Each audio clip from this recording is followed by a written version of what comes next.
कुंभकर्ण का युद्ध रामायण कथा हिंदी। राम के हाथों पराजित होकर रावण अपने मन में बड़ा लज्जित हुआ। उसका अहंकार चूर चूर हो गया। राम को जैसा उसने समझ रखा था उससे वे कहीं बढ़कर निकले। उसके भीतर का बल थक गया। उसके बहुत से वीर मारे जा चुके थे। सेनापति प्रहस्त भी मारा गया। इस संकट के समय उसने अपने छोटे भाई कुंभकर्ण को जगाने की बात सोची। राक्षसों की एक टोली के साथ बहुत से भैंसे और मदिरा के घड़े भेजे। एक दिन जगकर कुंभकर्ण 6 महीने सोता था। सब राक्षस मिलकर कुंभकर्ण को जगाने लगे। उन्होंने बाजे बजाए, उसके हाथ पैर खींचे, बाल और कान खींचे, फिर भी वह नहीं जगा। जब उस पर हाथी दौड़ाए गए तब कहीं वह जागा। अंगड़ाई लेता हुआ वह उठ बैठा। उठते ही उसने कई घड़े मदिरा पीकर बहुत सा कच्चा मांस खाया। तब कुंभकर्ण ने पूछा, मुझे किसने और क्यों जगाया है? मंत्री ने कहा, राक्षसेंद्र आपको याद कर रहे हैं। बड़ी देर से आपकी प्रतीक्षा में हैं। कुंभकर्ण रावण के पास पहुंचा और उसके चरणों में प्रणाम किया। फिर रावण से जगाने का कारण पूछा। रावण बोला, वीरवर, तुम सो रहे थे। तुम्हें नहीं मालूम इस बीच यहाँ कितना अनर्थ है।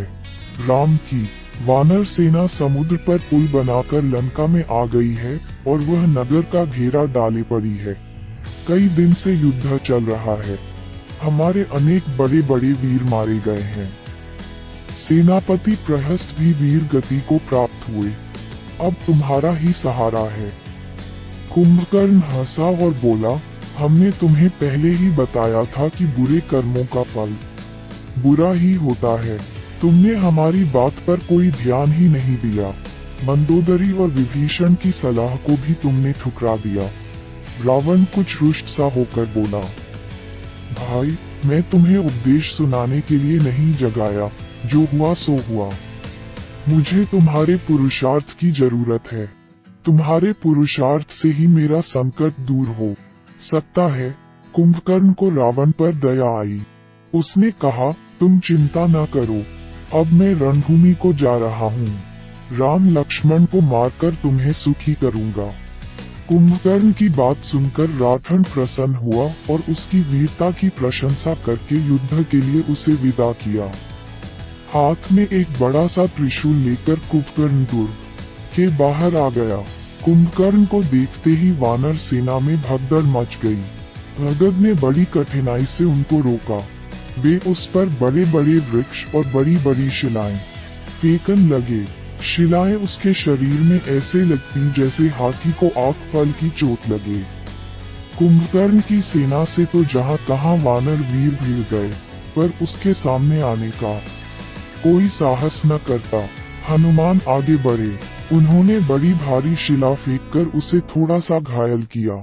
कुंभकर्ण ने अपने त्रिशूल से उनका हृदय फाड़ दिया। रक्त की धार बह निकली। हनुमान को व्याकुल होते देखकर वानर सेना में त्राही त्राही मच गई।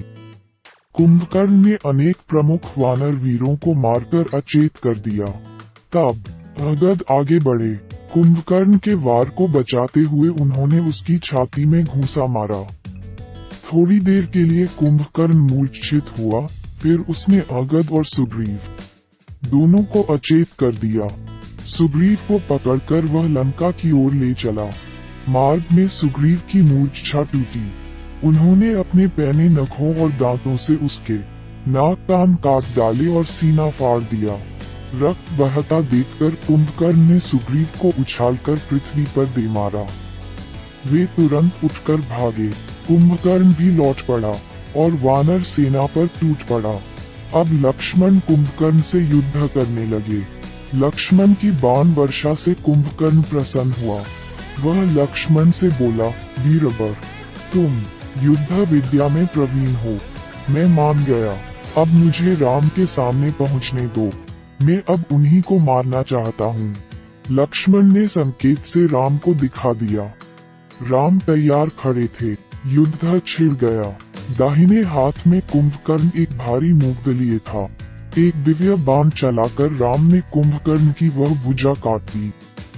भुजा के नीचे कितने ही वानर दब गए। तब बाएं हाथ से वृक्ष उखाड़कर कुंभकर्ण राम की ओर दौड़ा। दूसरी भुजा भी राम ने काट डाली।